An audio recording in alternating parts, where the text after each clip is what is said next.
Hello বন্ধুরা, আসসালামু আলাইকুম। আমি আশিক আহমেদ বুলবুল। সবাই কেমন আছেন?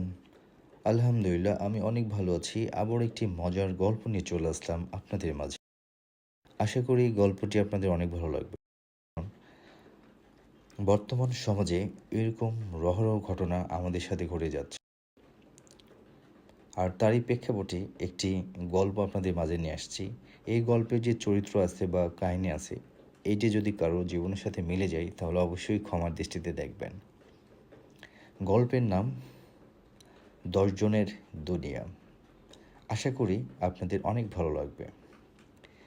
প্লিজ এখানে গল্পটি নেগেটিভ বা খারাপভাবে নেবেন না কেউ। যাই হোক, কথা না বাড়িয়ে গল্পটা শুরু করা যাক। গল্পের নাম হচ্ছে 10 জনের দুনিয়া।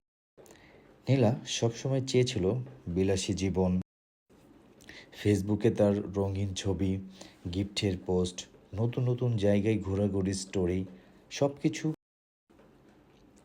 দেখে মনে হতো তার জীবন যেন রূপকথা। কিন্তু আসল সত্যিটা ছিল অন্ধকার। নীলা একজনের সাথে প্রেম করে না, সে করে 10 জনের সাথে। একজন দেয় মোবাইল, আরেকজন পাঠায় টাকা বিকাশে, তৃতীয় জন দেয় কসমেটিক্স, চতুর্থ জনের সাথে কফি, পঞ্চম জনের সাথে সিনেমা, এভাবেই চলতেই থাকে। নীলা ভাবে একজনের কাছে সব চাওয়া যায়, তাই সবার কাছ থেকে একটু একটু করে নিতে হবে। কিন্তু সুখ কি সত্যিই ছিল? না, কারণ তার মনে কখনো শান্তি ছিল না। 10 জনের মেসেজে ভরপুর নোটিফিকেশান থাকলেও হৃদয়ে ছিল ভয়। কেউ যদি সত্যিটা জেনে যায়। একদিন সত্যিই একজন সব জেনে গেল। তারপর শুরু হলো ঝড়। একজন ব্লক করলো, দুজন কটু কথা বলল, বাকিরা দূরে সরে গেল। শেষে নীলা একা হয়ে গেল। তার প্রোফাইলে রঙিন ছবিগুলো তখন কেবল ফাঁপা হাসি। সে বুঝল 10 জনের ভালোবাসা মিলেও একজনের সত্যিকারের ভালোবাসার সমান হয় না।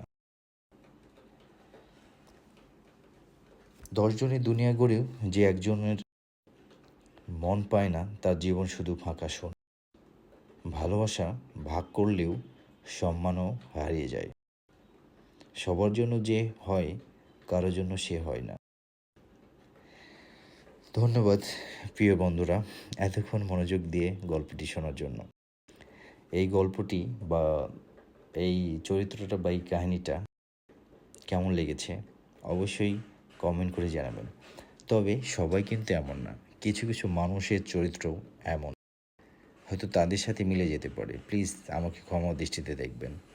তবে এমনটি আমরা কখনোই আশা করি না। আমরা চাই আপনারা একটা জিনিসের প্রতি আসক্ত থাকুন।